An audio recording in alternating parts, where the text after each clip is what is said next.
ایک صاحب اپنی بیوی کی کمپلین لکھانے تھانے پہنچے اور اتنے بوکھلائے ہوئے تھے کہ انہوں نے کہا کہ جناب جلدی سے میری ایف آئی آر لکھیں، میری بیوی چوری ہو گئی ہے۔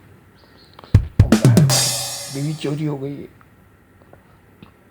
بولا بھائی بیوی چوری نہیں کہتے ہیں، بیوی غائب ہو گئی ہوگی۔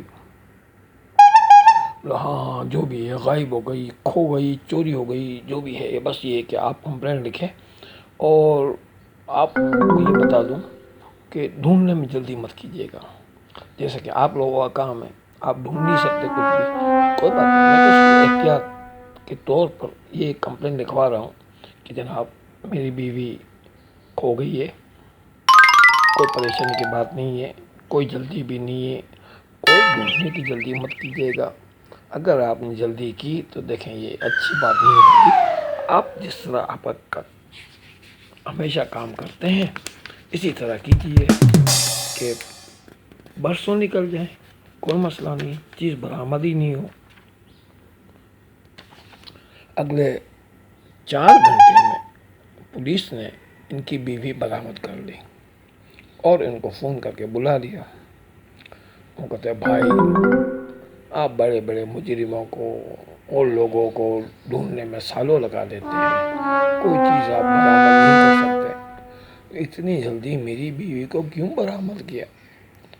وہ افسر بولا بھائی ہم کیا کریں، آپ کی بیوی اتنی باتونی ہے، اتنی تیز ترار ہے، اتنا شور و غل مچایا، واویلا مچاتی ہے کہ 10 میل دور سے لوگ اسے پکڑ کر تھانے لے آئے۔ اب جناب آپ کی بیوی نے تھانے میں آ کے ہنگامہ آرائی مچائی، شور و غل مچایا، تو جی ہم سب لوگ گھبرا گئے اور گھبرا کے ہم نے آپ کو فوراً فون کیا کہ بھائی آپ آئیں اور اپنی بیوی کو عزت سے لے جائے، کیونکہ تھانے کی بھی کوئی عزت ہوتی ہے۔ تھانے میں اگر اس طرح یہ شور و غل مچے گا یا واویلا مچائیں گی، یہ آپ کو برا بھلا کہے گی اور معاشرے کو برا بھلا کہے گی، تو بھلا یہ بتائیے پولیس کی کوئی عزت ہے کہ نہیں ہے؟ چلیے تھوڑی کم ہے مگر ہے نا، اچھا ہے بھی۔